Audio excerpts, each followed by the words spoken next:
Добрый день, дорогие друзья и подписчики. Большое спасибо всем, кто оставил отзывы. И отдельное спасибо тем, кто предыдущее видео, все-таки набравшись мужества, досмотрел до конца. Теперь у меня целых 78 подписчиков, и я почти уже настоящий блогер. В прошлый раз мы с вами поговорили о том, какие события предшествовали 90-м годам. Те события, которые запустили негативные процессы, в результате которых Советскому Союзу пришел пиздец. А сегодня мы с вами поговорим о том, как вообще зарабатывались деньги в 90-е годы. Вообще, с чего все началось?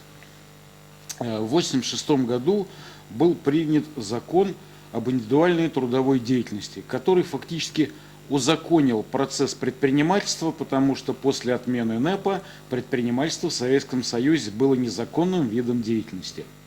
Вообще, перед тем, как принять этот закон, была такая обширная и очень шумная общественная дискуссия, разрешать предпринимательство или это есть отступление от коммунистических принципов.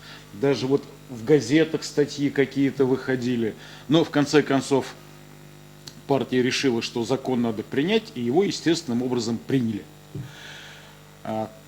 После принятия этого закона Николай Иванович Рыжков, глава советского правительства, подписал постановление.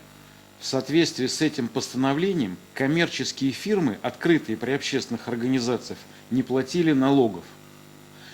И после этого пышным цветом при каждом комитете комсомола стали расцветать всевозможные молодежные фирмы, научно-технические центры молодежи и прочее, прочее, прочее. Ну, про это много всего написано, да, но одним из видов деятельности этих предприятий был вид деятельности, который назывался «дышание на печать».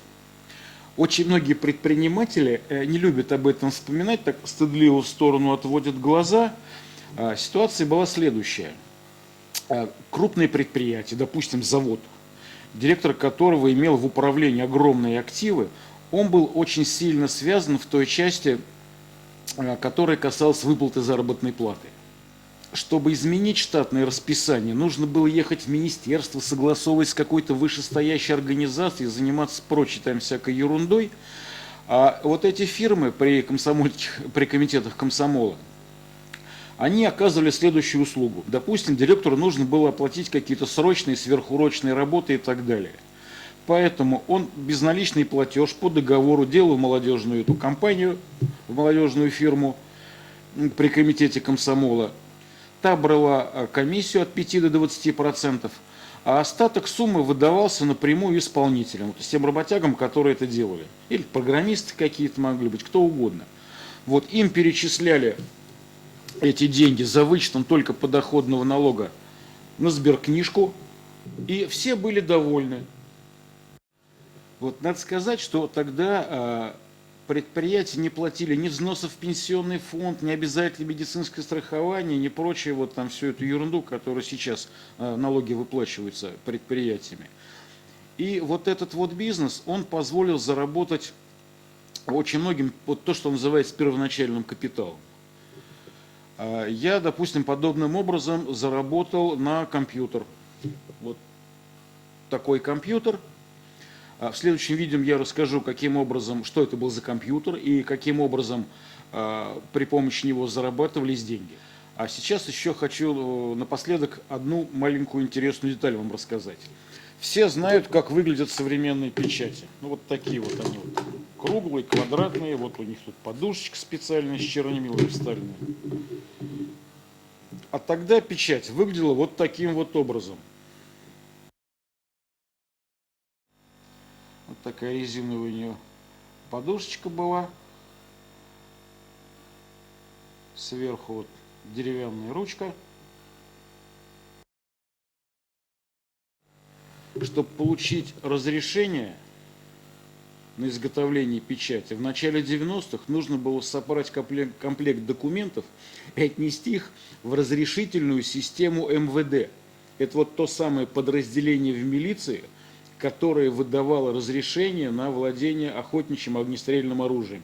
Вот так серьезно к печатям относились.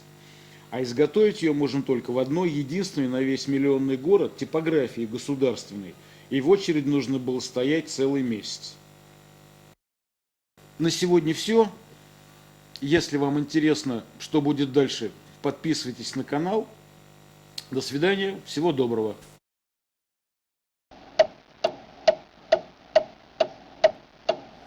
Только что отсмотрел отснятое видео и понял, что необходимо сделать некоторые пояснения. Так откуда взялся вообще сам термин «дышание на печать»? Суть в том, что у современных печатей есть специальная подушечка с краской, а у тех печатей, которые мы использовали в конце 80-х, в начале 90-х, такой подушечки не было. Но печать нужно было обязательно поставить, иначе по советским законам документ считался недействительным.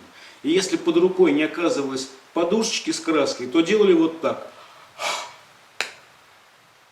Всех действий.